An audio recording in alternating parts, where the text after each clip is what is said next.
നമസ്കാരം, വിപ്ര ന്യൂസിലേക്ക് സ്വാഗതം. വാർത്തകൾ വായിക്കുന്നത് ടിൻഡു കുട്ടപ്പൻ. ഇന്നത്തെ പ്രധാന വാർത്തകൾ.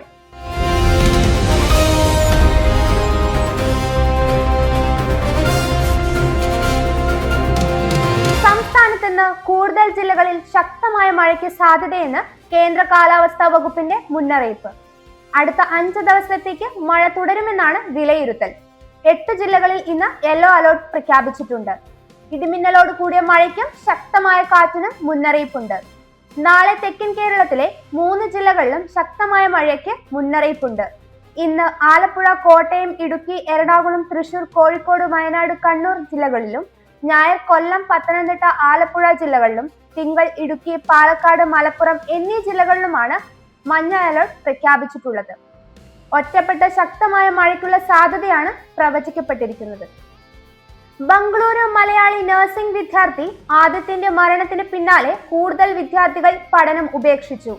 അധ്യാപകരുടെ മാനസിക പീഡനവും ശാരീരിക ഉപദ്രവവും കാരണമാണ് 18 വിദ്യാർത്ഥികൾ കൂടി കോളേജ് വിട്ടത്. പരാതി പറഞ്ഞിട്ടും ഉപയോഗമില്ലെന്ന് വിദ്യാർത്ഥികൾ ആരോപിക്കുന്നു. ആദിത്യനെ അവസാനമായി കാണാൻ പോലും അനുവദിച്ചില്ലെന്നും ബന്ധുക്കൾക്ക് അയച്ച സന്ദേശത്തിൽ വിദ്യാർത്ഥികൾ അവകാശപ്പെട്ടു. നിതിൻ രാജ് എന്ന വിദ്യാർത്ഥിയുടെ മരണത്തിന് ആഴ്ചകൾ ശേഷമാണ് ഇങ്ങനെയൊരു മരണം. സന്ദീപ് പാണ്ഡ്യൻ എന്ന അധ്യാപകനും ഹോസ്റ്റൽ വാർഡനുമായിട്ടുള്ള ആളാണ് മരണത്തിന് പ്രധാന കാരണമെന്ന് പിതാവ് ആരോപിച്ചു. ഈ അധ്യാപകൻ പറയുന്ന വിദ്യാർത്ഥികൾ ലഹരി മരുന്ന് ഉപയോഗിക്കുന്നു എന്ന വിവരം മാനേജ്മെന്റിനെയും വിദ്യാർത്ഥികളെയും അറിയിക്കണമെന്ന് നിർബന്ധിപ്പിക്കുകയായിരുന്നു. അത് നിരസിച്ചതിനെ തുടർന്ന് ആദിത്യനെ ക്ലാസ് റൂമിൽ വെച്ച് വളരെ മോശമായി സംസാരിക്കുകയും ഹരാസ് ചെയ്യുകയുമാണ് ഉണ്ടായത്. ആദ്യ ദിവസം റെക്കോർഡ് കളക്ഷനുമായി മമ്മൂട്ടി മോഹൻലാൽ ചിത്രം പാട്രിയറ്റ്. റിലീസ് ദിവസത്തിൽ ചിത്രം കേരളത്തിൽ നിന്നും മാത്രം വാരിയത് 8.50 കോടിയാണ്. മലയാളത്തിൽ ഒരു സിനിമയ്ക്ക് ലഭിക്കുന്ന രണ്ടാമത്തെ ഉയർന്ന കളക്ഷനാണിത്. എമ്പുരാൻ, ലിയോ, കൂലി എന്നീ സിനിമകളാണ് മലയാളത്തിൽ ആദ്യ ദിനം റെക്കോർഡ് കളക്ഷൻ കുറിച്ച സിനിമകൾ. 2036 ഷോകളിലൂടെ ഇന്ത്യയിൽ നിന്നും മാത്രമുള്ള ഗ്രോസ് കളക്ഷൻ 11.37 കോടിയും ആകെ നെറ്റ് കളക്ഷൻ 9.8 കോടിയുമാണെന്ന് സാസ്നിക് റിപ്പോർട്ട് ചെയ്തു. ഓവർസീസിലും ഗംഭീര പ്രതികരണമാണ് സിനിമയ്ക്ക് ലഭിക്കുന്നത്. 18 കോടിയാണ് വിദേശത്ത് നിന്നും വാരിയത്. സിനിമയുടെ ആകെയുള്ള വേൾഡ് വൈഡ് ഗ്രോസ് 29.37 കോടിയാണ്.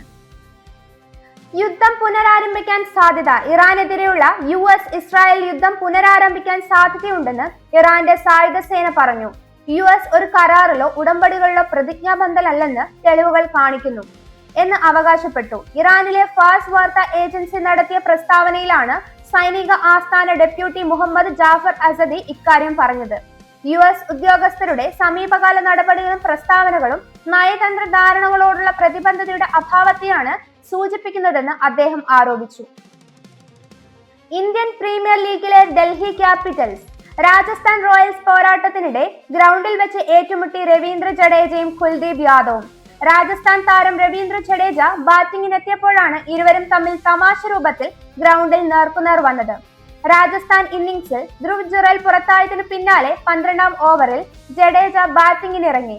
ഗ്രൗണ്ടിലെത്തിയ ബാറ്റ് പരിശോധനയ്ക്ക് ഒരുങ്ങുന്നതിനിടെ കുൽദീപിന് നേരെ ബാറ്റ് ചുഴറ്റിക്കൊണ്ട് ജഡേജ പോകുകയായിരുന്നു. ഇതുപോലുള്ള ന്യൂസ് അപ്ഡേറ്റുകൾക്കായി വിപ്ര ന്യൂസ് സബ്സ്ക്രൈബ് ചെയ്യുക.